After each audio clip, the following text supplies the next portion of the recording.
Companheiros bancários, nós estamos numa das mais duras batalhas das nossas vidas.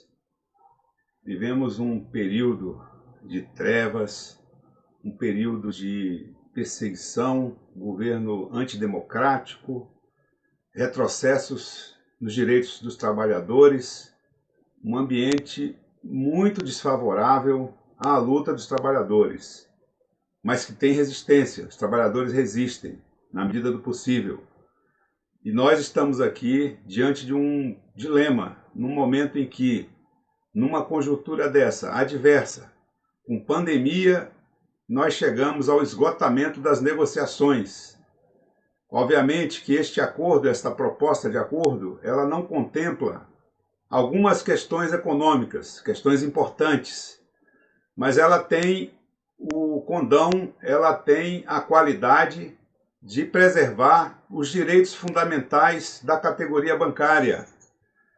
Os companheiros que falaram antes de mim alertaram, obviamente com razão, das insuficiências da proposta, mas não levantaram esse problema do momento que vivemos, um momento dramático, um momento que conspira contra os nossos direitos, um momento que conspira contra a nossa organização.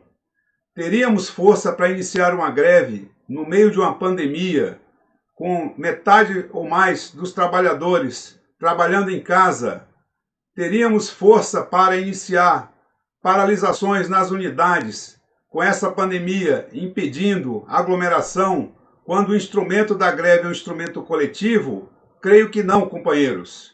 Então nós chegamos a um esgotamento, um limite de negociação. Para ganhar força, resistência.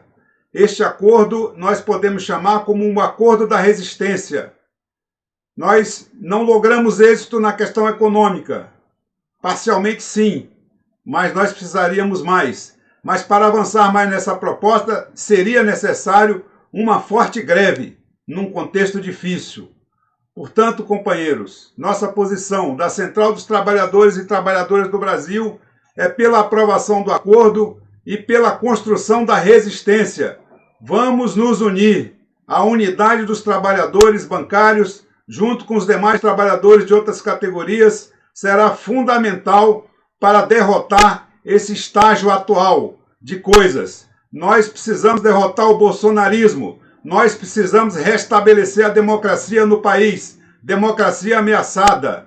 Portanto, nossa posição é pela aprovação do acordo, entendendo as suas insuficiências. Sou um funcionário da Caixa, tenho quase 60 anos de idade, sei que vou pagar mais pelo plano de saúde. Entretanto, foi o limite da negociação que nós chegamos nesse estágio de perseguição, nesse estágio de aprofundamento das atitudes antidemocráticas do governo, nesse estágio de pandemia, onde nós não podemos estar nas ruas fazendo passeatas, mobilizações, etc. Vamos à resistência, vamos defender o que nós já conquistamos, e a manutenção do acordo coletivo será nossa grande vitória contra a ofensiva do capital, contra a ofensiva dos banqueiros que lucraram muito. Vamos à luta, companheiros, vamos resistir e vamos vencer. Bom, em primeiro lugar, acho que é importante ressaltar que a gente vive uma campanha salarial muito difícil, porque ela está inserida numa situação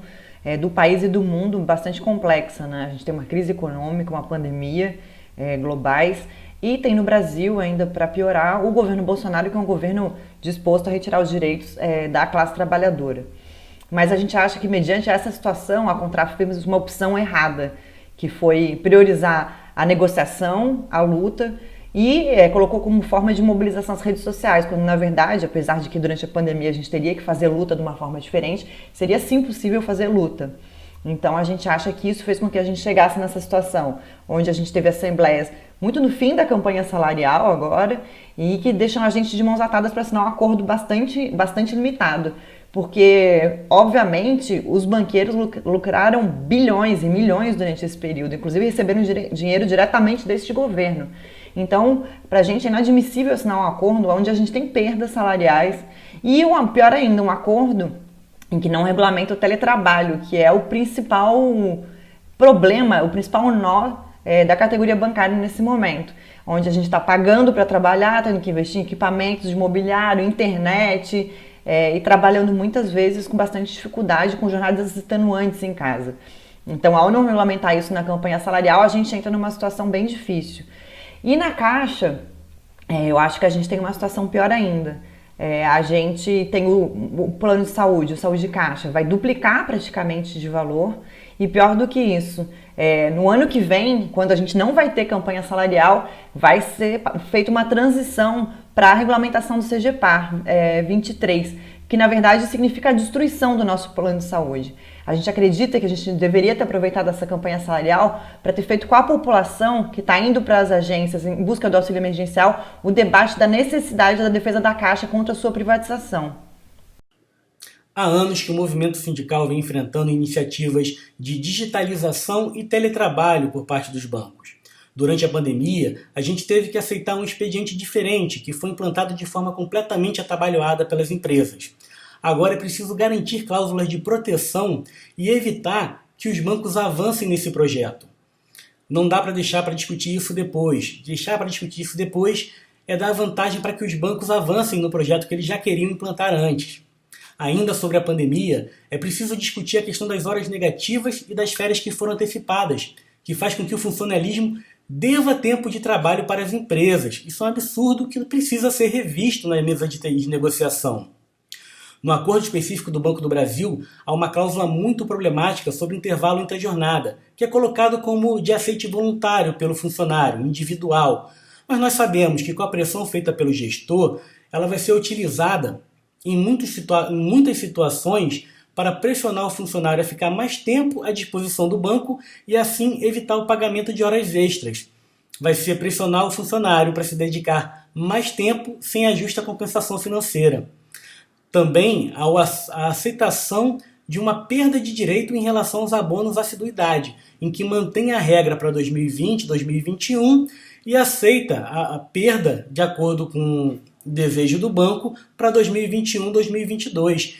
E o acordo de 2 anos, em um momento em que nós estamos fragilizados, em que se coloca que a condição para mobilização é menor do que o normal, a gente não pode aceitar. É preciso assinar um acordo de 1 ano, resolver os problemas da pandemia e voltar à mesa ano que vem em melhores condições de negociação. E melhores negociações de condição nós podemos obter já hoje, porque a primeira assembleia dessa campanha salarial ocorreu há menos de 1 semana. É preciso mobilizar e fortalecer o movimento para enfrentar a patronal.